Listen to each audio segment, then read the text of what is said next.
Do you think one mind is better than many? Neither do we. A University of Chicago Booth School of Business MBA is for curious and collaborative people who value different perspectives and ideas. Chicago Booth takes pride in empowering and being empowered by women of diverse backgrounds. We believe that fostering an inclusive community creates an environment of analytical, open minded inquiry and produces knowledge with enduring impact. Learn more today at chicagobooth.edu/elevate. Welcome to the Ellevate podcast, conversations with women changing the face of business. Hi, everybody. Welcome back to the Ellevate podcast. I am so excited to have you all here today. Let's jump straight into what is happening at Ellevate this week. So on our roundtables, we do have our Ellevate roundtable, which is going to be in-depth answers about creating a stellar LinkedIn profile. That's on Thursday. I might have to go to that one. I think improving your social media presence, even for like social media professionals, is something we could all do better at. So if you want to improve your LinkedIn profile, you'll want to go to that on Thursday. Our Entrepreneurs Roundtable is going to be meeting about planning for the third, finish your 2023 strong. That's also on Thursday. And then next Tuesday will be a meeting of our Women Seeking Confidence Roundtable. Our community circles coming up. We have our community circle for professionals in diversity, equity, inclusion, and belonging on Wednesday. That's today. And our community circle for remote and hybrid professionals next Tuesday. We also have some in-person events coming up. Our Fairfield Westchester chapter is going to the Connecticut Menstrual Equity Summit on Thursday. So if you're in the area, definitely be sure to sign up on the website so that they will know that you're coming. Our Los Angeles chapter is having a Work Then Wine at Serendipity Labs, also on Thursday. Our Long Island chapter, also on Thursday, is hosting a happy hour at Garden City Hotel Patio Bar. Our Northern New Jersey chapter is hosting an in-person monthly coffee and conversations at the Compound Coffee Co. on Friday. And our New York City chapter is hosting their New York City Summer in the City series, Aligning Industries Happy Hour, Accounting, Finance, and Law next Tuesday. Can't wait for all that. That's going to be amazing. And now, speaking of amazing, let's go ahead and jump to our interview for today. It's one of Maricella's interviews. Today, we're talking to Veronica Matthews, who's a leadership coach who empowers leaders to identify and operate their leadership genius so they can achieve the personal and professional results they desire. She's also a corporate trainer, author, and public speaker. Such a great conversation, and let's go ahead and get to it now.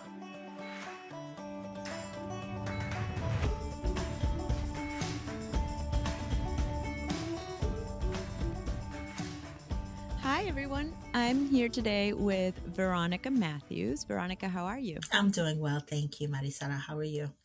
I'm doing well. Good. Listeners, this has been a while in the making. We've been trying to get together to chat and have not had the chance until today. So I'm very excited that we finally get to share some of your knowledge, Veronica, with our listeners. Better late than never. Yeah, Veronica, I know from Ellevate, and she's done so many things and shares so much of her knowledge within our community, particularly at our roundtables. So I'm very excited for everyone to get to know you on this different platform. So, how about we start with that? Can you tell us a little bit about what you do and what in your background led you there? Mm. So, what I do now is I get to be a developer of leaders through the combination of using coaching and training. And I am the founder and chief leadership coach of VLM Coaching and Consulting, where I work with organizations and individual leaders to help the leaders be exceptional or to be really effective in what they do. And that is leading other people. And to do that with compassion and with empathy and with vulnerability and the ability to be effective at all that, with the intention of helping the organization be effective as well. And what brought you to this? So I am not mathematically inclined, nor am I scientifically inclined. So it was destined that I would work with people. And when I was in college, my sister was a director of human resources, and my father was a division chief working in the District of Columbia government. And so I got to hear stories from both of their sides, and I discovered that HR was an awesome path for me. And interestingly enough, I kind of leapfrogged into human resources. But once I finally got into human resources, I started in HRIS, did advance into recruiting. And then from recruiting, I became a generalist and a leader in the generalist capacity. And it was through HR that I discovered that my forte was in people development. And when the opportunity for coaching and to take my first coaching course came in 2015, I jumped at it, not even really knowing what it was. And once I became immersed in it, I was like, man, where has this been all of my life? And so that's kind of how I came to coaching and training.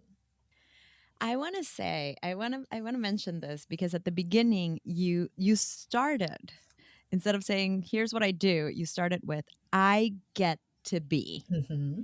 And I really appreciate that take because you are in a way recognizing how important it is to help people grow in this way, but also how much of a privilege it is. Yes, totally. And I learned this in one of the coaching certificate courses that I took with accomplishment coaching. It's really about framing the words and using power words as opposed to words that steal your power or give your power away. And when you have the framework of I get to, it is a privilege. It is an awesome opportunity, and therefore you're able to embrace it with all of you and bring all of you to the table as opposed to, oh well, I have to or I must. Those are not as powerful as saying I get to. So can you talk a little bit more about that? So I guess I meant as you said these last words, like I have to, that you mean steals your power away versus I get to, which gives you power. Why is that so important?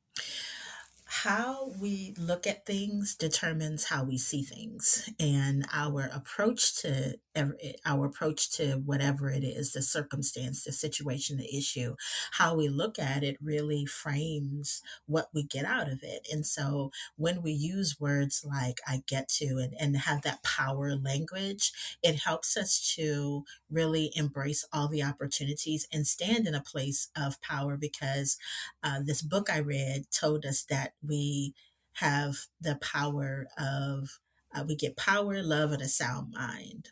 And with that, we're to be able to harness that every single day, every single opportunity. And if we approach it from a standpoint of, I stand in my power and I'm approaching this in that way, then the outcome that we have a little bit, we may not be able to control everything, but we have a little bit more control over how things go. And and I think it's a quote, I know I'm not doing the quote justice, but it's how we look at something is how we see it, or something to that effect. If we look at it with a frame of mind that's positive, then we'll see it in that way. And then that helps with the outcome. It's interesting because what you're saying kind of resonates. It resonates a lot with me. A lot of people, particularly in the field I'm in, use the word empower. Mhm. And I'm not a big fan Mm. because I think we have to stand in our power. But Mhm. empower is kind of they're giving you power. Yeah. And the way you're talking about it, it's like you are standing in your power. Yes. Yeah. We already have the power. It's Right. whether we're going to harness it or give it away. And I think that we're destined to, we have to harness our own power, because waiting for other people to give us permission is how we lose out on a lot of things, and it's how I lost out on a lot of life, by waiting for other people to give me permission. And when I finally understood that I already have the power, it's up to me how I use it. And am I going to use it for the good of others, or only for the good of myself? And when I use it for the good of others, then that gives me even more power. That's so powerful. How about that? How about that? But it is though, and Mhm, I think you're right. We wait, a lot of us wait to get permission mhm. when sometimes we just need to realize permission from who? Yes, exactly. Permission granted. Wake up in the morning and say, permission granted to be fabulous to today. Permission granted to go after what I want in life. Permission granted to make someone else's day beautiful. Permission granted. Don't need to get permission from anyone. It's already been granted. I love that. I love that. I feel like that definitely has to be, morning gratitude and then Yes. morning permission. Yes. So, in your work, tell me, one of the things you talked about at the beginning was saying, developing leaders with compassion, empathy, and that can show vulnerability. Mhm, We hear that a lot, but or we hear those words. I'm not going to say that we hear what you said, but the words empathy, mhm. vulnerability, they get thrown around quite Yes. a bit. Yes. Can you expand on the importance of it, how that shows up in leaders, and why we want it to show up? Absolutely. Leadership is one of the only places where you have to lead and you have to learn in front of everybody else. Because if you're a leader, you should be constantly learning, and in that constant learning, you're on Front Street. You're leading in front of your team. You're leading in front of your peers. You're leading in front of either the board of directors or the other leaders, higher level leaders within the organization, and that vulnerability is the place where you have to really step into that, because you'll make mistakes and you'll make mistakes in public. And that is a very key aspect of being able to not beat yourself up about it and not try to blame other people, but own it and say, wow, okay, that may not have been the best move.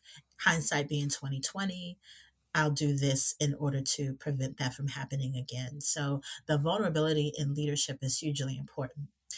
Another reason why empathy is kind of its cousin, second cousin Mhm. in leadership, is that we're dealing with people. And people are very diverse, very vast, very interesting individuals. And the empathy factor in leadership is hugely important because we're not machines. And even though we're headed in the direction of robots and AI and all of these things that are supposedly going to take the place of people, we're working with people, and people need compassion, people need empathy, people need to someone that's going to say, I may not know how you feel, but I care how you feel, and I want to do something about it. And that's a large part of leadership. So, from what you're saying, when you talk about vulnerability, it to me, I wrote down vulnerability and then an arrow to resilience. It seems like that a lot of the what you're saying about vulnerability is not just about showing that if you make a mistake or whatever it is, but then getting back out there. And that's a take on vulnerability that I hadn't actually heard. And I really, really appreciate it. Mhm. Yes, they do go hand in hand. That's like Yeah. the third cousin. The third cousin. It's a big family. And Mhm, empathy and compassion, sometimes I think we can get those two terms mixed. mhm. Yes. Why are both like, how do they relate and how are we seeing them when it comes to the workplace? Good question. So, how I see them, and this may not necessarily be the Psychology Today definition or any Yeah. other person's definition, but my definition of compassion is that you care. The Mhm. definition of empathy is taking it one step further. I care and I want to do something to help you. If that is Mhm. even a listening ear, it doesn't always have to be something tangible or something that you're giving to them, but a listening ear, a resource, an opportunity, an open door, whatever it is that that person needs in order to be able to help them handle what they're going through. That's empathy. And the reason why you need both of them is because people can stop at just caring. Oh, yeah. They can ask you how you're doing, and that they listen is them stopping and caring. But the empathy is, if a person actually responds that today is not a good day, then going a step further in, what can I do to help? Or what can I take off your plate so that you can do whatever you need to do to take care of yourself today? That's the empathy, and they do need to be together, because they're it it it really shows the humanity and the human side of actually being a person that cares more, not only about themselves and what's in their little bubble and their little world, but that it goes beyond to just their front door.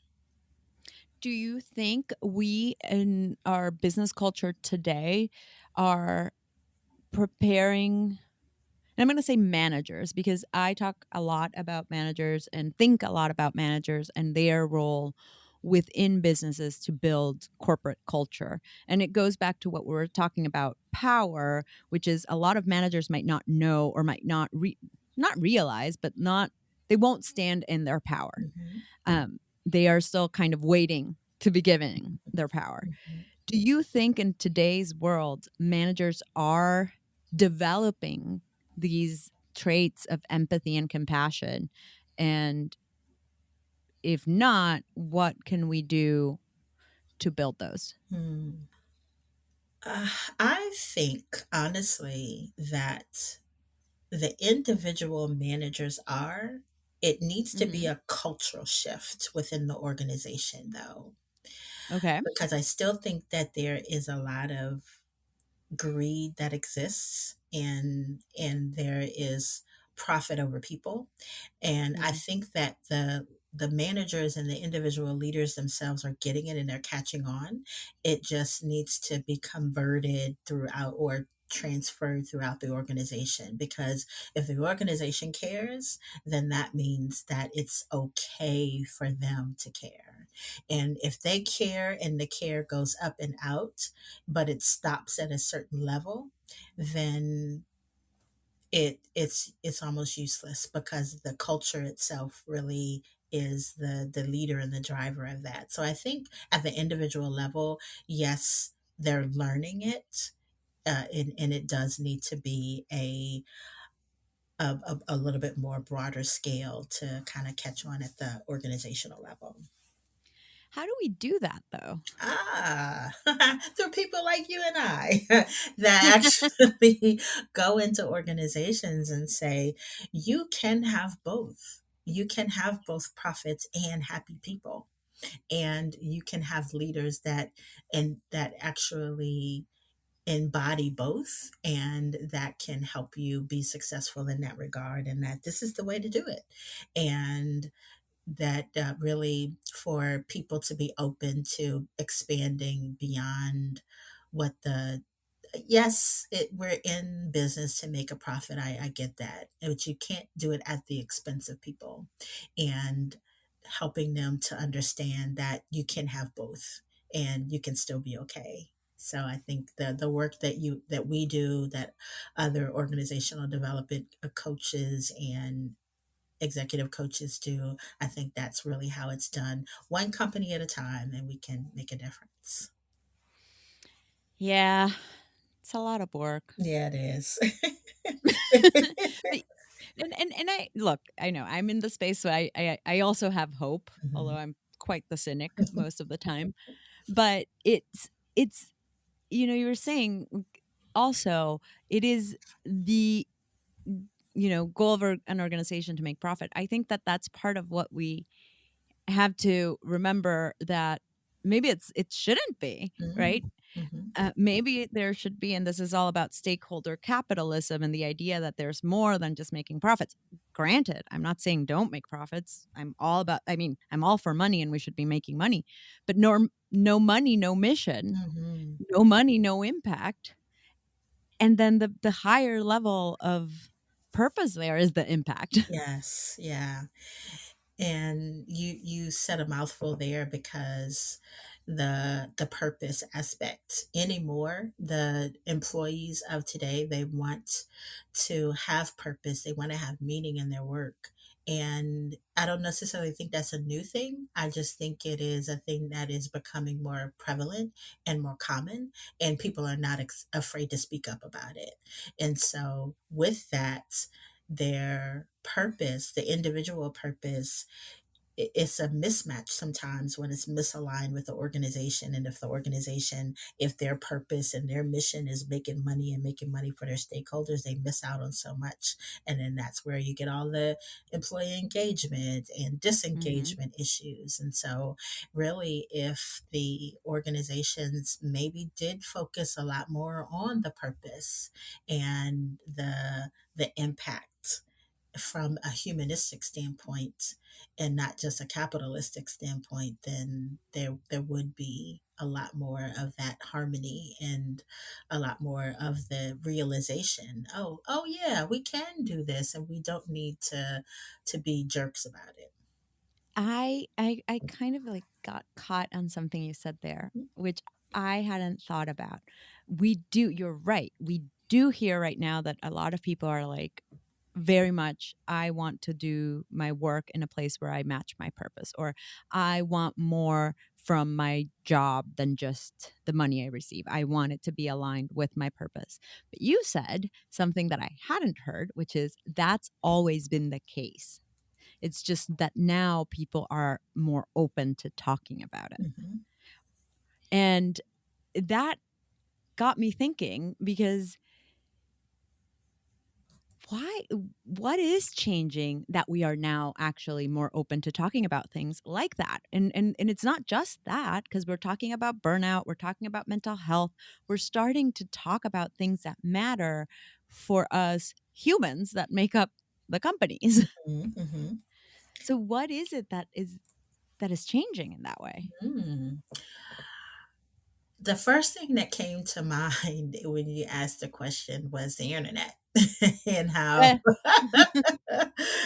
Eh, because in a you have internet bullies, but then you yeah. also have the emergence of the freedom to speak your mind Yeah. that the internet has given. And I think that the one of the good things that's come out of the internet is the ability for people not necessarily to feel that they have to hold back what they want to say. And now anymore people are saying, okay, well, I don't have to be duplicit in my life. I don't have to be one way when I'm off work and another way when I'm at work. And I can be the same person everywhere I go. And in wanting to do that, if I'm open minded, and if I speak up and speak out at work, I mean, in my personal life, I can do that same thing at work. And I'm not as afraid to do it as I was before, because there was the big brother and that power that organizations sometimes lorded over people, that, you're replaceable. We can get another you in a minute, as Beyonce said, right? Mm. Yeah. Mhm. And that was a fear that people had, that okay, well, I can't say that, or I can't be this way because I need this job. And now people are like, yeah, I can get another job in a minute. So it goes both ways. And if I have something to say, I'm going to say it.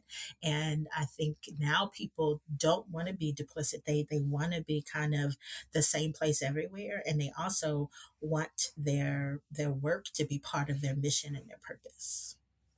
Is there an aspect of growing confidence in there? Absolutely. Yeah, because you the confidence from inside is what helps it for a person to have the courage to be able to say, this doesn't seem right to me, and I'm not aligned with that, and therefore, yeah, I'm not going to be a part of this anymore, and either leave the organization or make enough noise that there is some change. Interesting. So I was today I was perusing LinkedIn, and a thought leader I follow was talking about confidence and how telling women to be confident is not necessarily the solution for many things, because the idea of confidence, or the perception or personification when we talk about confidence, has a lot to do with male characteristics.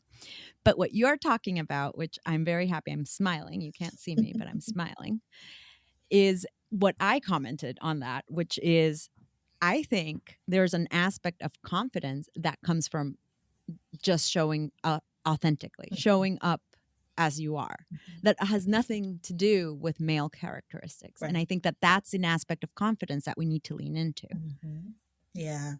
I don't see confidence as gender specific. Confidence is an inside job. Yeah. And in that, because we have to do our own work, and like you said, to show up in as our authentic selves. And if we're not doing the work, then we're not able to speak out and we're not able to show up confidently. But when we are doing the work, it's practice, and we get to practice out loud, and we get to practice in front of people, and we get to show up in a way that is consistent with who we want to be. And what is quote unquote the work? The work is the I say it so much and so many times too. I'm like, everyone needs to do the work. yes, it is an inside job. And so that work Right. means that we are tapping into what it is that we do well. I think in just about every speaking engagement I do, I said one of the things that's most helpful in building confidence is at the end of the day, writing down three things that you're grateful for and three things that you're proud of yourself for doing in that day. Ooh. Yes, because so if you are able to do it, it's not a legalistic thing, but if you are able to do it at the end of 7 days, you have 21 things that you're grateful for and 21 things that you know you do well. And that is building your confidence. The inside work is also affirming yourself, because it's a tough world out there. Mm. And if we don't build our force field around us before we engage with the world every day, then we're allowing whatever comes at us, all those arrows, to penetrate us. And so, therefore, we have to build ourselves up first. And that means looking in the mirror and saying, "Good morning, gorgeous," or "You got this," or whatever it takes. I am, with those I am affirmations. The inside work is practicing that and believing that, because it does nothing to say it and not believe it. So it's the practice of starting. If you're just getting started with it, start off with just saying it, and then start believing it, and believing one thing new about yourself every single day: that you're capable, that you're worthy, that you deserve the best out of life, and that you're able to wake up that day and get it. And the inside work is also surrounding yourself with people that can be a part of your support system. I was just sharing with my alma mater last week in a presentation that I gave about your personal advisory board, which consists Mm. of a mentor and a sponsor and an advocate and a coach and friends and loved ones. So these is your circle, that if you need a little bit of building up, or if you need the encouragement, or to bounce an idea off of someone, these are the people, that your go-to people in your life, that will help support you. I love the concept of a personal advisory board. The last time we this came up in an event I was at, and I'll ask a question that an audience member asked, which is, how do I find one? Exactly. And so it's trial and error, because over the course of your life, and as you move and as you grow, you'll need to swap out some positions. So how do you interview these people? Well, if you're looking for a mentor, you want to look for people that will be honest with you and tell you the truth. That is the firm criteria for anybody that sits in a seat on your advisory board, that they're going to be honest with you and tell you the truth. And then if you're looking for a mentor, it is someone who, at that point in your life, there's something about either their career, their lifestyle, what they've done in the past, how they show up to you, that you admire and that you like, and that you want to pick their brain about what it is that they do and how they've done it and what they do well. And then it's also someone that you can add value to. So it's never a one-way street in mentorship. Mm. And that, how can you support them? How can you be their sounding board, or maybe a person that's going to tell them the truth about how they show up to you? And then so I think, regardless of again, it's going to change over time, the people that sit in these seats on your advisory board. But the bottom line thing to look for is somebody that's going to tell you the truth and be honest with you. Yeah, I like that you're underscoring the idea of it will change Hmm. because we change, Yes.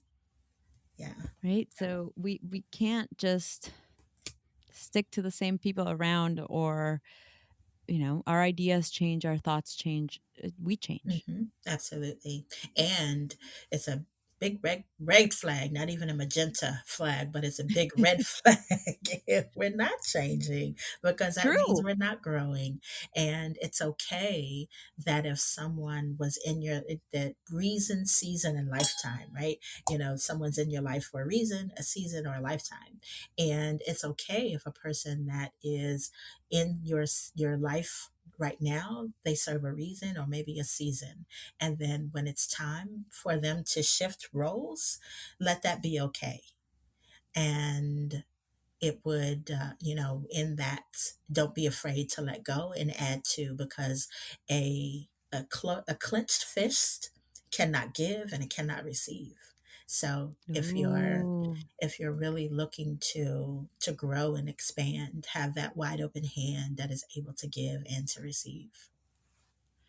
a clenched fist is not able to give or to receive. I just wanted to repeat that because that hit me. Yes. Veronica, this has been really, really great, and I honestly I wrote a bunch of stuff down because the idea of thinking, you're capable, telling yourself each morning you're capable, you're worthy. Uh, I think we talk about compassion, and we talked about compassion in this conversation towards other people, Mhm. and yet we don't talk about compassion for ourselves. Yes. Yes. Yeah. We often are, as women, even, and as a woman, I can't speak for all women, but I can speak for myself, that I had part of my story and part of my growth is learning to be kinder to myself and to trust myself. And in doing so, I was always giving other people the benefit of the doubt, giving them more that I should have been reserving for myself. And Mm. so over time, I had to learn that before you can give to anybody else, before you can love anyone else, you have to love yourself. And before you give to anyone else, you should give to yourself. It's not selfish, it is what's needed in order for you to be able to show up in your fullest self. And I've had to learn that. So being kind to myself and trusting myself are over time are some of the things that I'm still learning about and still mastering and still growing in. Yeah, I love that, and thanks for sharing that. I am the same way. I tend to share a lot about my life in this podcast, and as you were talking today about that, about you're capable, you're worthy, and all of these things, it's something I know I need to work on. Mhm. Yeah. So, well, thank you so much. I want to go to our little lightning round, which is just fun little way to finish the conversation. So, you ready? Yes. Okay. Does pineapple belong on pizza? No. We're Maybe. gonna have to agree to disagree on that one. Oh, okay. Not on my pizza. How about that? Everyone can do with their pizza whatever they want. Exactly. Yes. We are all for freedom of pizza. If you could time travel, where is the first place you would go? I would go to, I think I would go to the time when I see my parents again. Oh, I Yeah. like that. Mhm. Favorite recent read? Ooh. So I have two. One is, it shocked me completely. It's a fiction novel called The American Mm, Marriage. And then the business book that I thought was very good for me was Quiet. Susan Kane. Yes, it's not new, I but it's kind of. a recent reread for me. I have been obsessing over Susan Cain recently. Her new book, well, it's not that new either. Bittersweet. Uh-huh. Highly Oh, recommend. wow. Okay. Nice. Dream Dinner Guest. Malcolm X. Ooh, that's a good one. I hadn't heard him on this one Yeah. on this question, which is yeah, that'd be a good Uh-huh. one. Uh-huh. If you could have any superpower, what would it be? I would be the greed eradicator to eliminate greed completely. That's what my superpower would be. I love that. Mhm. Um, Most used app on your phone. My calendar. I'm a slave to my calendar. A practical one. A Yeah. practical one. Best piece of advice you've ever been given. We were talking about this earlier, but speak to yourself like you would a 5-year-old. Aww. Mhm. And finally, what's one thought you'd want to leave with our listeners? I want to leave with our listeners that even if we aren't a leader of people at the moment, that we still lead ourselves. So we're all leaders, and developing ourselves, continuing to grow, continuing to know your edges and your emotional intelligence is always going to be beneficial. That's a very good one. Thank you so much, Veronica. Thank you so much, Marisela. It's been a pleasure.